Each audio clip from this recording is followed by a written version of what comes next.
Tube Tamil வணக்கம். ஜெர்மனியினுடைய லைப்சிகாலே விமான நிலையத்தில் வெடிகுண்டு நிரப்பிய ஆளில்லா விமானம் தொடர்புடையவர்கள் யார்? பிரேசில் அமெரிக்கா இடையே ராஜதந்திர போர் வெடித்தது. பிரேசிலினுடைய அமெரிக்க தூதுவரை வெளியேறும்படி விசாவை ரத்து செய்தது அமெரிக்கா. காரணம் என்ன? இரண்டு நாடுகளுக்கும் இடையே ஏற்பட்டிருக்கின்ற முறுகல் தென் அமெரிக்காவில் அமெரிக்காவினுடைய சாம்ராஜ்யத்தை விஸ்தாரம் செய்ய எடுத்த முயற்சியில் ஏற்பட்டிருக்கின்ற முதலாவது தடை கல்லாக வெடித்திருக்கின்றது. இது முதல் அல்ல, இப்பொழுதுதான் ஆரம்பமாகி இருக்கின்றது. இன்றைய செய்திகளில் முதலாவதாக ஜெர்மனியினுடைய பிரபலமான சரக்கு பொருட்களை ஏற்றுமதி செய்கின்ற விமான நிலையம் லைப்சிகாலே ஐரோப்பாவில் இருக்கின்ற மிக பிரமாண்டமான பொருட்களை ஏற்றுமதி செய்கின்ற விமான நிலையம் இதுவாகும். இந்த விமான நிலையத்தில் உக்ரைனினுடைய விமானத்தில் பொருட்களை ஏற்றி கொண்டிருந்த பொழுது அந்த விமானத்திற்கு அருகாமையில் ஆளில்லா விமானம் ஒன்று கண்டுபிடிக்கப்பட்டிருக்கின்றது. இந்த ஆளில்லா விமானம் வெடிகுண்டு நிரப்பப்பட்டதாக இருக்கின்றது. உடனடியாக இதில் இருக்கின்ற வெடிகுண்டை ஜெர்மனிய போலீசார் செயலிழக்க செய்தார்கள். ஆனால் இப்பொழுது ஒரு சிக்கல் ஏற்பட்டு இருக்கின்றது. இந்த தாக்குதலின் பின்னால் இருந்தவர்கள் யார்? இப்படியே கிடந்த இந்த ஆளில்லா விமானம் திடீரென பறக்க ஆரம்பித்து தாக்குதலை நடத்தும் என்பது குறிப்பிடத்தக்கது. இதுபோலத்தான் உக்ரைனினுடைய கார்சன் நகரில் ஒரு சாதாரண ஆளில்லா விமானம் நேற்று முன்தினம் பொருட்களை விற்பனை செய்கின்ற லாரி மீது தரையில் இறங்கி கீழே இருந்து அதை வெடிவைத்து தகர்த்தது. இது போன்ற ஆபத்தான போர்கள் ஆரம்பமாக போகின்றதன் அடையாளமாகவே இது இருக்கின்றது. இதை பின்னிருந்து இயக்குபவர்கள் யார் என்பதை அறிவதற்கான பணிகள் தீவிரப்படுத்தப்பட்டிருக்கின்றது. இப்படியான ஒரு ஆளில்லா விமானத்தை விமான நிலையத்திற்குள் கொண்டு வந்த காரணத்தினால் விமான சேவைகள் திடீரென நிறுத்தப்பட்டு மறுபடியும் ஆரம்பிக்கப்பட்டிருப்பதாக கூறப்படுகின்றது. ஆனால் இது இப்பொழுது நடைபெறுகின்ற போரில் ஹைபிரிட் போர் என்று கூறப்படுகின்ற யார் செய்தார் என்று தெரியாத அபாயமான ஒரு தாக்குதலாக இருக்கின்றது. இப்படியான ஒரு விமானத்தையும் வெடிகுண்டையும் இப்படியான பிரம்மாண்டமான விமான நிலையத்திற்குள் கொண்டு வருவதற்கு சாதாரண அமைச்சூர் தர பேர்வழிகளினால் முடியாது என்றும் இது மிகவும் பலம் மிக்க ஒரு சக்தி பின்னால் இருந்து நாடகத்தை ஆடியிருக்கின்றது என்றும் ஜெர்மனியினுடைய வெளியுறவுத்துறை உதவி அமைச்சர் கூறுகின்றார். அமைச்சர் உடனடியாக தன்னுடைய வெளிநாட்டு பயணத்தை நிறுத்தி திரும்பி இருக்கின்றார். இந்த விவகாரம் ஜெர்மனியில் இன்று காலை பலத்த சூட்டை கிளப்பி இருக்கின்றது. இது இத்துடன் முடிவடைந்துவிடும் என்று கூற முடியாது. நிலைமை மோசமாகவே இருக்கின்றது. இது மற்ற விமான நிலையங்களுக்கும் பரவுமா, பொதுமக்கள் விமான நிலையங்களுக்குள் நுழையுமா என்கின்ற அச்சம் இந்த ஆளில்லா விமானம் ஏற்படுத்திய கிளியாக இன்று காலை இருக்கின்றது. இதுபோல அமெரிக்காவிற்கும் பிரேசிலுக்கும் இடையே பலத்த ராஜதந்திர சிக்கல் வெடித்திருக்கின்றது. இப்பொழுது பிரேசில் நாட்டினுடைய அமெரிக்காவினுடைய தலைநகர் தூதுவராக இருக்கின்ற மரியா லூயிசா லிப்ரியோ வியேச்சி என்பவர், இவர் பெண் தூதுவர், அமெரிக்காவில் பணியாற்றுகின்றார். இவருக்கு வழங்கப்பட்டிருக்கின்ற விசா இப்பொழுது நிறுத்தப்பட்டிருக்கின்றது. உடனடியாக நாட்டை விட்டு போகும்படி கூறப்படாவிட்டாலும் அவர் அமெரிக்காவை விட்டு வெளியேற வேண்டிய நிலை ஏற்பட்டிருக்கின்றது. ஒரு நாட்டினுடைய தூதுவருக்கு நேரடியாக இப்படியான ஒரு விசா மறுப்பானது பிரேசிலை அவமானப்படுத்துவது போன்ற ஒரு செயலாக இருந்தாலும் இதற்கு அமெரிக்கா தான் முதலாவது காரணம் என்று கூற முடியாது. அமெரிக்காவினுடைய செயல்கள் காரணமாக இருந்திருக்கின்றன. இதற்கு முதல் காரணமாக அமெரிக்காவினுடைய தூதராலயத்தில் பணியாற்றுவதற்கு பல ஊழியர்களை அமெரிக்கா அனுப்பியது. அவர்களுக்கு விசா வழங்குவதற்கு பிரேசில் மறுத்தது. இவர்கள் மிகவும் ஆபத்தான பேர்வழிகள் என்றும் பிரேசிலினுடைய அதிகாரத்தை கவிழ்ப்பதற்கான சதிகளை செய்வதற்கு உரியவர்கள் என்றும் இவர்களை உள்ளே அனுமதிக்க முடியாது என்றும் பிரேசில் அறிவித்தது.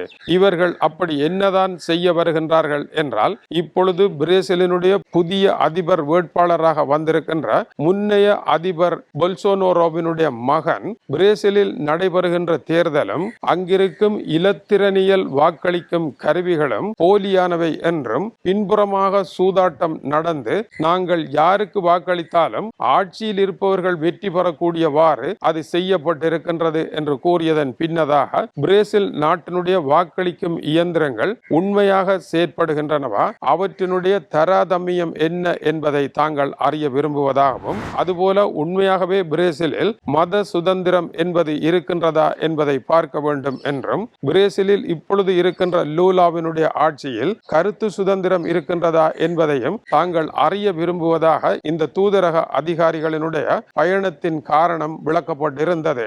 இந்த நாட்டினுடைய தேர்தலில் தலையிட நீங்கள் யார்? இந்த நாட்டில் கருத்து சுதந்திரம் இருக்கின்றதா என்பதை பார்ப்பதற்கு நீங்கள் யார்? எனவே இந்த மண்ணில் நீங்கள் கால் வைக்க கூடாது. இதற்கு உதாரணமாக பிளாவியோ போல்சோனாரோ இப்போதைய அதிபர் வேட்பாளர் எதிராக வருபவர். இவருடைய வேட்பாளர் நியமனத்தன்று அர்ஜென்டினாவினுடைய அதிபர் பிரேசிலுக்குள் வந்து அதிபர் என்கின்ற ராஜதந்திர கடவுச்சீட்டுடன் உள்ளே நுழைந்து அவர் தேர்தல் பிரச்சாரம் செய்து இப்போதைய அதிபர் லூலாவினுடைய கையில் இன்னொரு தடவை இந்த நாட்டின் ஆட்சி செல்லுமாக இருந்தால் இந்த நாட்டில் சர்வாதிகாரம் தான் வரும் என்றும், அமெரிக்காவிற்கு எதிரான ஆட்சிதான் வரும் என்றும் தன்னுடைய பாடலை பாடியிருந்தார். இது ஒரு நாட்டிற்கு உள்ளே நுழைந்து நடைபெற்றிருக்கின்ற ஒரு தேர்தல் பிரச்சாரமாகும். இத்தகைய பிரச்சாரங்கள் மிகவும் தவறானவை என்று பிரேசில் கூறுகின்றது. இதுபோலத்தான் பிரான்சில் இருக்கும் கடும்போக்குவாத ஆட்சியாளரை நீங்கள் வெற்றி பெற செய்ய வேண்டும் என்று அமெரிக்க அதிபர் பகிரங்கமாக அறிவித்து பிரான்சினுடைய தேர்தலுக்குள் நுழைந்ததும், ஜெர்மனியினுடைய கடும்போக்குவாத கட்சியை வெற்றி பெற செய்யுங்கள் என்று அமெரிக்காவினுடைய உப அதிபர் கேட்டதும், வெளிநாடுகளினுடைய தேர்தல் பிரச்சாரங்களில் அமெரிக்காவினுடைய தலையீடு அத்துமீறியதாக இருக்கின்றது என்கின்ற எரிச்சல் பிரான்ஸ், ஜெர்மனி போன்ற நாடுகளில் இருக்கின்றது. இப்பொழுது பிரேசிலுக்குள்ளும் நுழைந்திருக்கின்ற நிலையில் இந்த தடை விதிக்கப்பட்டிருக்கின்றது.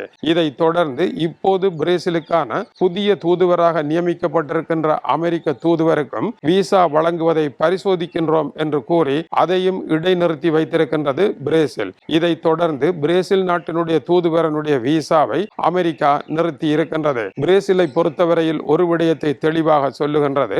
அமெரிக்காவினுடைய அதிபர் தென் அமெரிக்க கண்டத்தில் இருக்கின்ற வெனிசுலா நாட்டினுடைய அதிபரனுடைய ஆட்சி காலம் முடிவடைந்து விட்டது. அவர் ரஷ்யாவிற்கோ அல்லது வேறொரு நாட்டிற்கோ வெளியேற வேண்டும். அவரை ஆட்சியில் இருந்து விலக்குவதற்கான வேலைகளை CIA ஆரம்பித்து விட்டது என்று கூறி சுமார் ஒரு வார காலத்திற்கு உள்ளாக வெனிசுலா நாட்டினுடைய அதிபர் நிக்கோலஸ் மடுரோ கைது செய்யப்பட்டு அமெரிக்காவில் விசாரணைக்கு கொண்டு செல்லப்பட்டிருக்கின்றார். இப்பொழுது அவர் அமெரிக்க சிறை கொட்டடியில் இருந்து வெனிசுலா நாட்டில் அமைதி வருவதற்கு தான் துணையாக இருப்பேன் என்று கூறியிருக்கின்றார். அடுத்த ஆண்டு ஜூன் மாதம் இவர் மீதான வழக்கு அமெரிக்காவில் ஆரம்பிக்க இருக்கின்றது. இந்த நிலையில் இவருடைய கருத்து வெளியாகி இருக்கின்றது.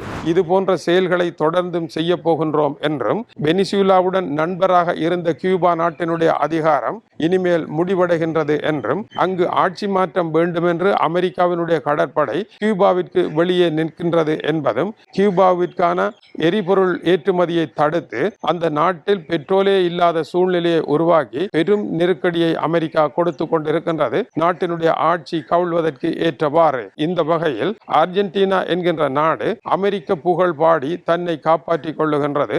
பிரேசில் என்கின்ற நாடு தென் அமெரிக்காவில் மிகப்பெரிய பிரம்மாண்டமான உறங்கும் அரக்கனாக இருக்கின்றது. இந்த பிரம்மாண்டமான தேசத்தை வீழ்த்துவார்களாக இருந்தால் தென் அமெரிக்க கண்டத்தை தன்னுடைய கட்டுப்பாட்டில் கொண்டு வருவேன் என்கின்ற டொனால்ட் ட்ரம்பினுடைய கனவுகள் நிறைவேறும். அதுபோல கிரீன்லாந்து தொடர்பாகவும் டொனால்ட் ட்ரம்ப் மறுபடியும் ஒரு புகைப்படத்தை வெளியிட்டு அது தனக்கே சொந்தம் என்பது போல அந்த புகைப்படத்தை வடிவமைப்பு செய்திருக்கின்றார். வடக்கே கிரீன்லாண்டும் கனடாவும் தனக்கே சொந்தம், தெற்கே தென் அமெரிக்க கண்டம் சொந்தம் என்கின்ற பழைய சக்கரவர்த்திகளினுடைய கனவுகளை கொண்டதாக டொனால்ட் ட்ரம்பின் பாதை இருக்கின்றது. ரஷ்ய அதிபர் சார் மன்னர்களுடைய கற்பனையில் இருக்கின்றார். சீனாவை பொறுத்தவரையில் பழைய சீன சக்கரவர்த்திகளினுடைய கற்பனையில் இருக்கின்றது. உலகம் AI தொழில்நுட்பத்தில் மிகப்பெரிய மாற்றங்களை அடைந்து கொண்டிருக்கின்ற பொழுது இவர்கள் அறத பழைய கற்பனைகளில் இருக்கின்றார்கள் என்பது பிரேசிலினுடைய இடதுசாரி அரசினுடைய எதிர்ப்பாக இருக்கின்றது. இது எங்கே சென்று முடிய போகின்றது என்பது தெரியவில்லை. இதுபோல